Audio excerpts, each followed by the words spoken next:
Hey guys, welcome back to another video. Today we're going to be looking at a server slash gaming PC I bought off the marketplace, and I'm going to talk about it. Okay, so how it went was this guy was selling a $350 Xeon 3690 computer with 24 gigs of RAM, DDR3, 1333 megahertz, get the gist, ECC RAM, the good stuff you get from servers, and he was packing in a 960 as well. And I said, hey, you got anything else? And he said, yeah, I got a 1060, 6 gig. You want it? Oof. How much you offering? Or what are you selling it for? Well, you know, maybe $200. Oh, what if you replace the 960? Okay, so instead of $350 for the 960, for the 1060, I'll do $450. Deal. I went over to his place, acquired the unit, but not only that, I was supposed to go buy a GTX 660 that day for $100, but he was selling that 960, same man that I was buying this computer from, for the same price. So I said, screw it, I'm just gonna buy that 960 as well. So I got this computer with the 1060 for $450 and a 960 for $100. Big steal for me. This guy, thank you very much. Now, behind all of that, in your head, you're probably wondering, what is wrong with this computer? There has to be something wrong with it, because it can't be all sunshine and rainbows. It has to be something wrong. But no, surprisingly, this computer is in great shape. You looked at it, and yeah, the cable management was pretty bad. I had to switch some stuff out. Here's a little time lapse. Fix some things here and there, but I found a lot of things with it.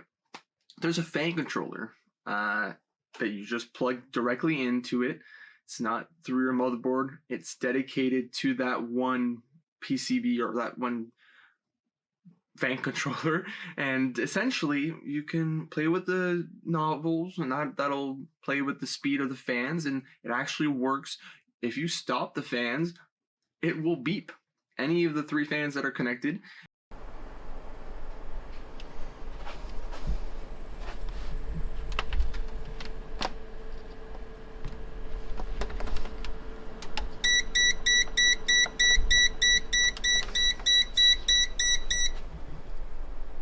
It will beep. It'll show that they slow down, and it shows the RPM. And it actually works. So that was something that was completely surprising to me. The I/O on it is ridiculous. He put a USB 3 PCI slot right in the back, which also connects to the case directly. He planned it out so that it would work with this case in particular, with this motherboard. And he has an internal speaker in it. He has temperature sensors, which has been hooked up to that fan controller, which you can see whether or not your CPU, your GPU, or even your power supply is overheating. That sensor, you just put it in a little grill in your graphics card or even in your CPU, and it'll show you that temperature. It's pretty cool. Lots of good tech here for something that maybe came out in 2010. All around, if you were to buy this, the motherboard would cost you $50, $100 for the processor alone, $60 to $100 for the RAM. Case, he said it about $50. And I didn't even talk about the hard drive yet, okay guys? It has 2 512 gigabyte WD Velociraptor drives. He has a RAID 0, okay, meaning that's 1 terabyte full right there, blazing fast speeds. RAID 0, guys. Hello? I mean, it's a server computer, but getting all of this at such a great price, I couldn't pass up on this. I really could not. Anyways, let's go talk about benchmarks, okay? I benchmark GTA 5, Battlefield 5, Black Ops, Overwatch, and Fortnite. Of course, you're gonna maybe have different performance otherwise, but it's pretty straightforward. It's a 1060. Everything on screen has been recorded with this computer. You'll have the stats there.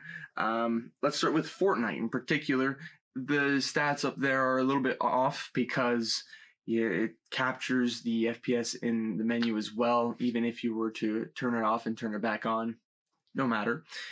I can still tell you how it felt, and it wasn't the best experience. There was stuttering, around 50 to 60 FPS average, and it would dip below 50 into the low 40s, which, yeah, we're playing at epic settings, mind you, and I let GeForce Experience pick out all of these settings for me with this GTX 1060. So I don't expect you guys to be playing epic if you're playing professionally or trying to get as many frames. I'd say go to high, or if ultra is the next step. I just don't pay attention. I just went with it because that's what most people will do, and we'll just go to that little menu on GeForce Experience and pick out whichever one suits them. Just optimize, press that little button, boom, done. Anyways, Overwatch Ultra, anti-aliasing on, smooth, 80 plus FPS, average of 99 FPS, really good, great experience, very smooth. So this one, very compatible with this graphics card.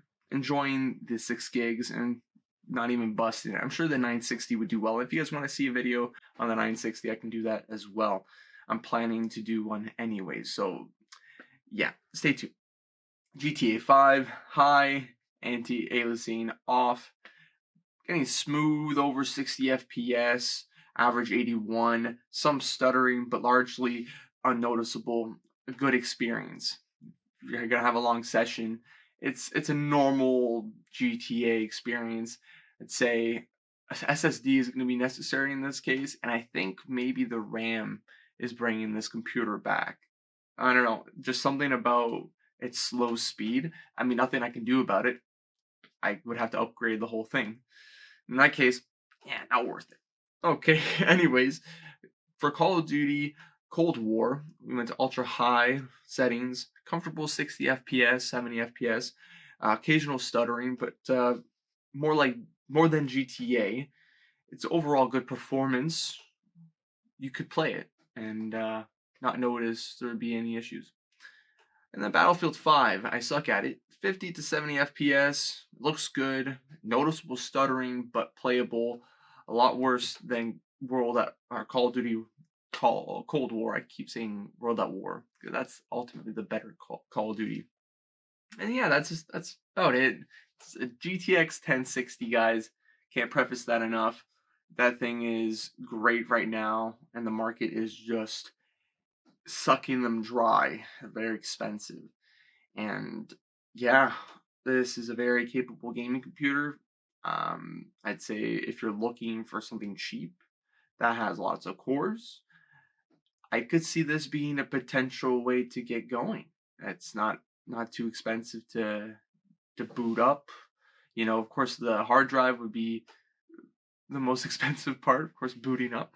But you know, motherboard, the processor, the RAM, the case. If you're able to part that together, that would be probably $200, $250, $300 maybe. Plus, you throw in the hard drive, maybe $400. Then you got the graphics card. That's another $400 there. You buy used, maybe $300 if you're lucky. You got a $700 system right there. That's good for gaming for maybe 5-10 years now. Anyways, guys, leave a like and subscribe. More to come. If you guys want to see editing, video editing, benchmarks or whatnot, I can do that in the next one as well. Just write that down below. Okay, guys? See you guys in the next one. Peace. Peace.